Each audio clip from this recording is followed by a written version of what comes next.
it's Andrea. I'm a scientist turned stay-at-home mom, and today I wanted to share with you the science program that I have been using with my preschooler. This is a completely free curriculum, although I will get into later that it is not completely free to implement, but it is something that we have really been enjoying. It is specifically geared for a preschool setting, although it is primarily written for a preschool classroom, but we have been able to make it work for us, and I think we have both been having a lot of fun doing it. So this is Marvelous Explorations Through Science and Stories. This, again, is a free curriculum that is available through the Head Start website.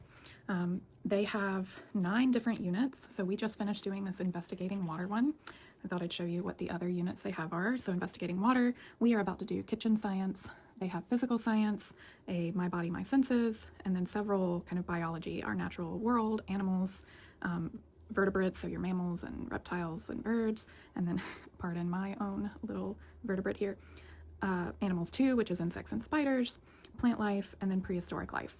I've marked on here that the prehistoric life you have to download from Scribed rather than the Head Start website. For whatever reason, I have not been able to find it on the Head Start website anymore, but I will include a link to that directly on Scribd. And since this is open access, free to use and reprint, I don't have an issue sharing the link to that. So like I said, I figured we would just get into the kitchen science teacher's guide, and I'll show you kind of how we are implementing this and what all is included. So like I said, these were developed through a grant from the Office of Head Start. I think I mentioned before, it was the Florida Museum of Natural History and University of Florida put these together. These are public domain. And so when you first open it up, you have the table of contents, which gives all of your experiences. So they use the term experience rather than lesson, and you'll kind of see why that is. Really, the pacing for this, you could do a single experience in one day, you could spread it over a week. It's really kind of up to you how much you do and when. I'm noted here, most of these units have 16 experiences. 2 of them, the animals 2 and the prehistoric life, only have 12 experiences. So that can kind of help with pacing. And then we'll get right into it. So it starts out with some teacher background information, everything that is going to be covered. So it's telling you kitchen science is kind of a chemistry unit, and then it gives you the actual science you can read up on. So if this is something you're not familiar with, that shouldn't be a barrier to doing this program.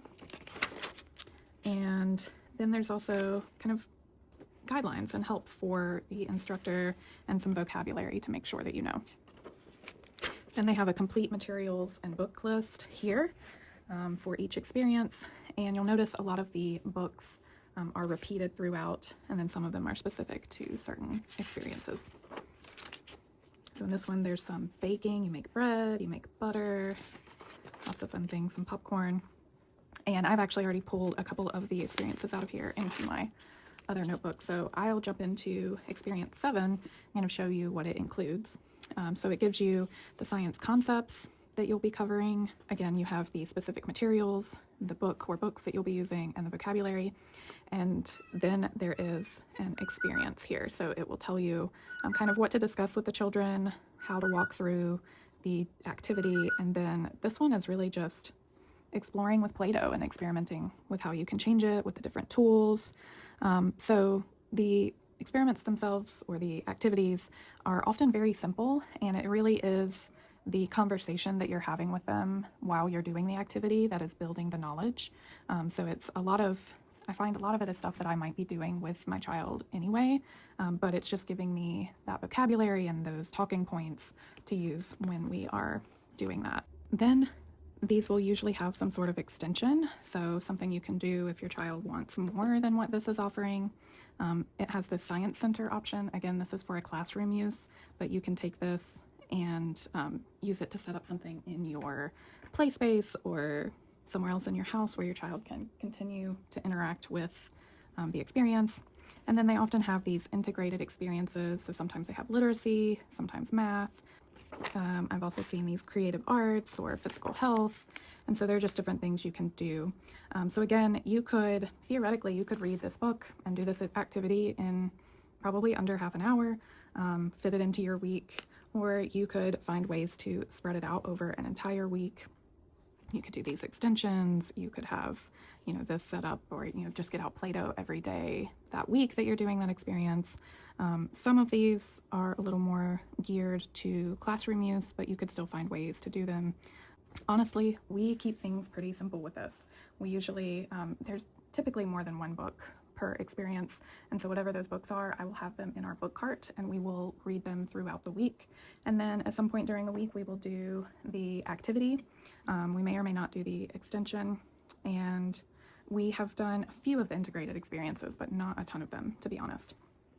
So the way I have been pacing things out, we have generally been doing 1 to 2 experiences per week. It just kind of depends. This last time, what I did was fit the water unit, the 16 experiences, into 12 weeks. And some of these are really natural to combine together, like the color mixing, mixing liquids and then mixing solids and liquids, or these 3 you could even combine in 1 week.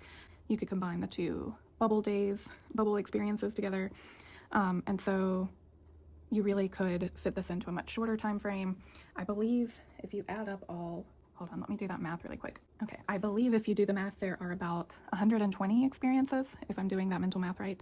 And so you could fit this into a year by doing 2 to 3 per week, or you could spread it out over 2 years, which is what my plan is. So we are doing 1 to 2 per week. And yeah, so that is kind of the simple overview of the program. And I'll share just some pros and cons that I have found. So pros, obviously, that this program is completely free is a huge pro. It's also great that it is specifically geared for preschoolers. So as I've said before, I am a scientist, I worked in research, and I've always had a soft spot for science education, and so that's obviously something that I want to bring to our home. And there just really aren't any other options I've found that are specifically geared for preschoolers that are this robust. There are preschool programs that include a science component, but I find that it is a lot more scattered, kind of just introducing different concepts randomly rather than in a more progressive way, building ideas over time. That's what I mean when I say progressive. If you read the introductory document that they have on their website as well, they talk about how at this age we tend to give kids what they call magic show science, where we're showing them something cool, but we don't really help them understand the concept behind it. And kids at this age are a lot more capable of understanding these things than we give them credit for. And so their whole goal with this was to really create a program that would help kids build background knowledge. Now, it's very simple background knowledge, right? The water unit was all just building ideas about what water is, why we care about water, and how it behaves. Does it have space? Does it have weight? These are things that we kind of take for granted, but the really explicit instruction in it, I think, is really beneficial, and I think will help as we move into more advanced science topics. Another pro that I have found is the book list that is included with this. They include both nonfiction and fiction books, and non-scientific nonfiction, if that makes sense. So What is a Scientist is a book that my son has really enjoyed. We mostly focus on these aspects of a scientist, but then there's more detail that we can get into. I love when a book is like this and it can kind of grow with your child. This book, I Get Wet by Vicki Cobb, she has a series of, I believe, 5 or 6 of these books that teach different scientific concepts. And what I really like is that it includes kind of an experiment in here. It describes what you can do. And this is actually one of the activities from the mess unit. So it was really nice to read this, do the experiment, come back, read it again, and it really helped drive the idea home for my son. He also just really likes that it has this catchphrase, kind of, you get wet, over and over. And so after we read it a couple times, he started repeating that with me. So he really liked this one. I do plan on getting some of her other books as well. And then this one was a bit of a surprise. It is what I would call non-science nonfiction. So it's not specifically covering a science topic, except for the fact that we all need water. All living things need water, which is one of the topics that is covered. But this one includes these pictures from National Geographic, really, really beautiful photographs, some of them a little less beautiful, but just some really striking images, kind of what you would expect from National Geographic. And it's paired with this text that really celebrates our shared humanity in the fact that we need water. And I really liked this one, but I honestly did not know what my son would think of it, but he absolutely loved it as well. I think he was actually really drawn to the real life photographs. So this author has several other books that she also did in collaboration with Nat Geo, and so I think we are going to get some of those as well. I think they will make a nice addition to our kind of social studies collection. So while the book list has definitely been a pro for this program, I will say that it can actually also be one of my cons because some of the books have been a little harder to find. I will say the majority of these that are in the kitchen science unit we are about to do, I've only been able to find a couple of these at our library. And so I am having to choose between either purchasing them from thrift books or choosing other books that are similar from our library. And I'm kind of doing a combination of that. Some of them, there's one, this Purple Delicious Blackberry Jam. Looking it up online, it looks like it would be the perfect book for us. We actually just picked wild blackberries last week and have been making blackberry syrup, but this book is out of print and it would cost me $41 to buy it off thrift books. I am substituting Jamberry or Jamboree, which is one that we have read before and really loved, and I actually found a cheap copy of it at consignment the other day. But some of these others, like I said, I've either had to say, okay, can I find something similar at the library, or do I want to buy this? And so that has taken a little bit of maneuvering by me, but I never mind adding good books to our personal collection. And so the fact that I've had to buy some is not a deal breaker for me, but it is something to keep in mind if this is something you're wanting to do. I will also say that the materials list can be a bit of a con.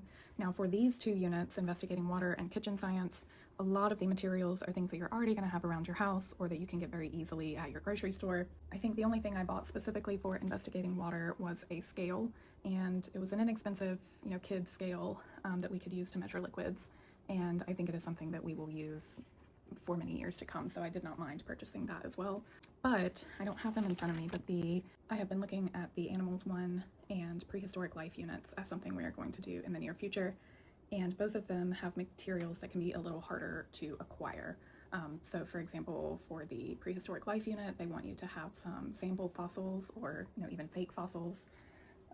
Luckily for us, we just had a dinosaur themed birthday party, and so I had actually purchased some of that for his party and knew that I could reuse it. For the Animals unit, they want you to have things like a shed snakeskin or some bird feathers for the kids to look at, and those are the sorts of things that if you don't have one, it's not necessarily easy to acquire one. So I think some of those materials we are just going to have to do without. We may watch some YouTube videos, we may go on a field trip. I know for birds, I had thought about going to our local raptor rescue. There are some other things I wanted you to have, like photos of different animals, cards with baby and adult animals that they could match, things like that, that they don't actually provide any printables for those, and so that is something I'm having to seek out for myself. So that adds a little bit of extra prep work to those units in particular. But I also think there are so many options out there for different animal-based things for young kids that honestly some of these more physical science type units might be more worthwhile anyway, and I think those are the ones that are a little easier to implement. So that is kind of my general overview. Let me know if you have any questions, and until next time, bye!